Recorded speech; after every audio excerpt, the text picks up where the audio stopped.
New car, can you cosign? My brother's text blinked on my phone screen, smug as always. I stared at it, then typed back 2 words. Keep dreaming. A few minutes later, another notification lit up my phone. This time it was my dad. Big, bold letters filled the screen like a verdict. Refuse and you're cut off from family events. Cut off. From dinners where I was treated like a servant. From birthdays where my brother's gifts were mountains and mine were envelopes of pity. From holidays where my seat was at the end of the table, scraping plates while everyone else laughed. I sat there in the dim light of my apartment, their words echoing like a dare. My brother, entitled and reckless. My father, wielding threats like weapons. Both of them convinced that family loyalty meant blind obedience. But they had forgotten something. My name is Natalie Grant.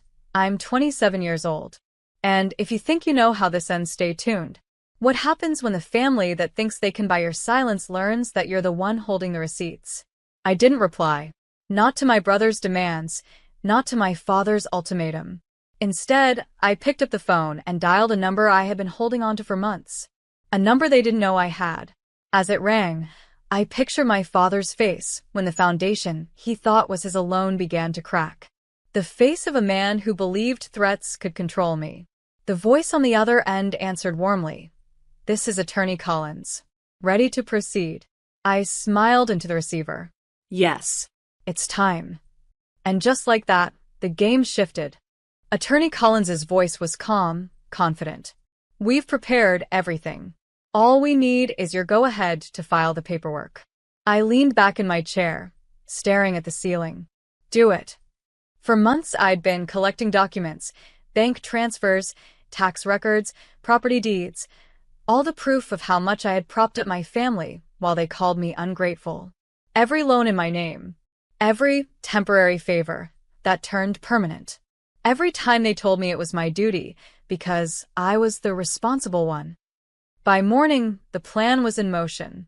Quietly. Legally. Meanwhile, my brother's texts piled up. So? Are you co-signing or not? Dad says you're being selfish. Fine, but don't come crying when you're not invited to Thanksgiving. Thanksgiving. The holiday where I cooked the entire meal while they laughed in the living room. What a loss. Then Dad's voice thundered through my voicemail. Natalie, this is your last chance. Family loyalty means sacrifice. If you won't help your brother, you're no daughter of mine. I played it twice, then saved it. Evidence. At lunch, Collins called again. Paperwork filed. Clause 7.2 of your joint accounts protects you from being liable for any of their debts moving forward. And, she paused, almost amused, it also freezes access to the emergency fund unless you authorize it. I grinned. That fund had always been their safety net. Their cushion. Their weapon when they wanted to remind me I wasn't in control. By dinner, my phone lit up again. This time, not with demands, but with panic. Natalie, what happened to the account? Why can't we withdraw? I set the phone down, calm washing over me. For once, the silence wasn't mine. By dawn, the storm had arrived. 32 missed calls. A dozen frantic texts. My brother's messages alternated between rage and begging. You froze the account? Are you insane? Unfreeze it now, or Dad's cutting you out for good. Please, Nat, I already told the dealership I'd be there this week. They're holding the car. I almost felt sorry for him, almost. But then I remembered every time he borrowed money and called it a loan he'd never repay. Every birthday where he got a brand new gadget while I unwrapped a sweater. Every smug grin when Dad called him the future of the family. Now the future looked a little shaky. At noon, Dad finally showed up at my office. He stormed in like he owned the place, slamming his hands on my desk. Natalie, you've embarrassed this family. Do you know what people will say if they find out you turned against your own brother? I closed my laptop calmly. You mean what will they say when they find out you threatened to cut me off from family events because I wouldn't co-sign his debt? Or when they learn I was the one covering the bills behind the scenes for years? His face went red. That was your duty. I leaned forward, my voice steady. No, Dad. That was my choice. And now I choose differently. He opened his mouth, but before he could speak, I pressed play on my phone. His voicemail boomed through the office. Family loyalty means sacrifice. If you won't help your brother, you're no daughter of mine. His eyes flickered. He knew what it meant. Proof. Leverage. Power. For the first time, he looked unsure. I smiled. Game over. Dad froze as his own words echoed from my phone, filling the office. The same threats he'd barked with pride now hung in the air like evidence in a courtroom. You recorded me? He hissed. I shook my head slowly. No, Dad. You recorded yourself. I just pressed save. His jaw tightened. You wouldn't dare use that against me. I leaned back in my chair, calm, steady. I don't have to. Imagine what happens when Grandma hears it. Or Aunt Linda. Or the investors who always brag about how honorable you are. Do you think they'll see loyalty? Or abuse? The color drained from his face. My brother texted again, desperate this time. Nat, please. The dealership called. I'll lose the deposit. Just sign for me. I'll owe you forever. Forever. The same word he'd used the last 5 times. I slipped my phone into my bag and looked Dad in the eye. You wanted to cut me off from family events? Perfect. I'm cutting myself off, too. Except I'm taking my accounts, my business, and every last string you thought you had on me. He tried one last jab. You'll regret this when you're alone. I smiled. Funny. I've never felt less alone in my life. Because I wasn't playing their game anymore. I was rewriting the rules. Dad slammed the folder shut, grabbed it off my desk, and stormed out without another word. My staff watched from the doorway, wide-eyed. I just sat back, steady, letting the silence crown me. For the first time, the threat wasn't hanging over me. It was hanging over him. 2 days later, the wider family knew. Not because I told them, but because Dad couldn't hide it.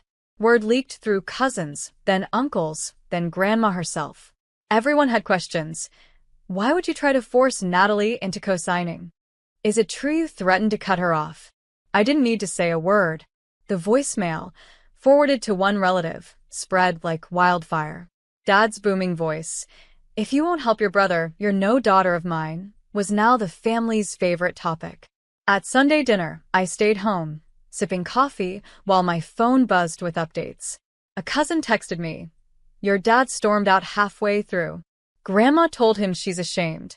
Said no father should treat his daughter like that. Another.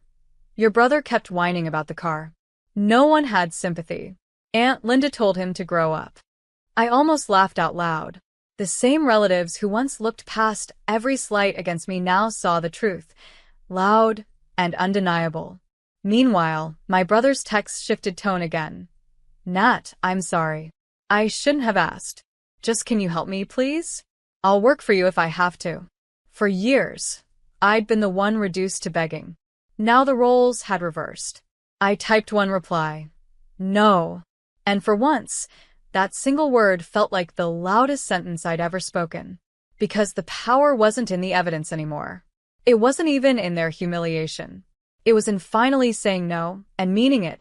By midweek, the silence from Dad was deafening. No calls, no emails, no bold demands in all caps.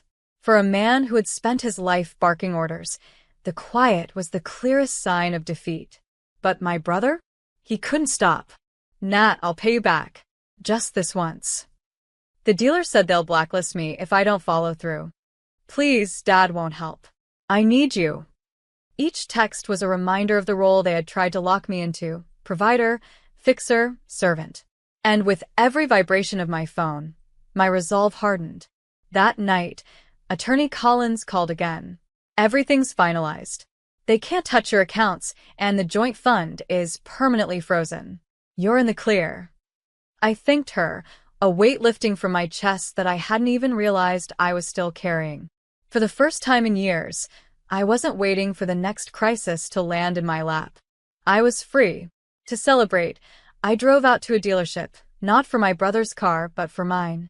The one I'd been putting off because family emergencies always came first. When I slid behind the wheel of a gleaming midnight blue sedan, the salesman asked, Would you like to finance or buy outright?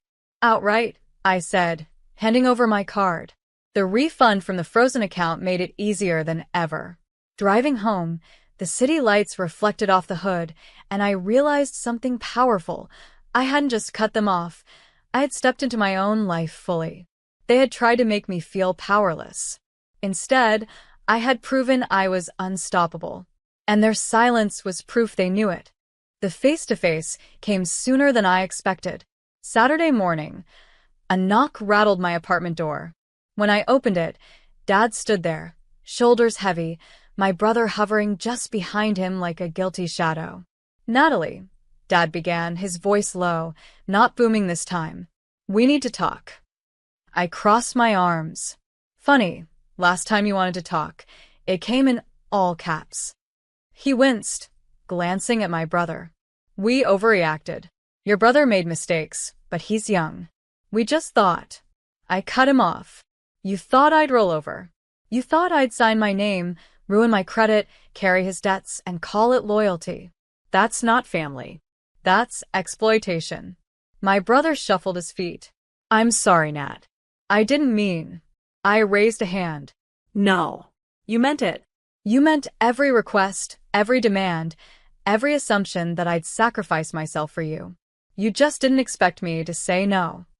Dad's jaw tightened, the old pride flickering. "Do you really want to cut ties over something like this?" I stepped closer, my voice steady. "I didn't cut ties. You did, when you threatened me, when you chose his comfort over my dignity. You made it clear I wasn't a daughter to protect, but a tool to use." The silence between us stretched, heavy and unfixable. My brother's eyes dropped, Dad's fists clenched, but neither had words left. I opened the door wider, not to invite them in, but to make my point clear. This is my space, my rules, my life, and unless you can respect that, you don't belong here. They stepped back, defeated. For once, the power was entirely mine. When the door finally shut behind them, I leaned against it and exhaled. The same people who had once dictated my every move had just walked away powerless, their threats hollow, their pride cracked wide open. Weeks later, the fallout became permanent. At family gatherings, their absence was obvious because they stopped inviting me, thinking it would punish me. But I didn't feel punished. I felt free. My holidays weren't filled with forced smiles and endless chores. They were mine, quiet dinners with friends, laughter that wasn't conditional, celebrations where I belonged. The voicemail still lived in my phone, Dad's booming voice snarling. "If you won't help your brother, you're no daughter of mine." I didn't delete it. I didn't need to. It was proof, a reminder of the line they had drawn, and how I had chosen to step over it into something better. One evening, I drove my new midnight blue sedan through the city, windows down, music playing.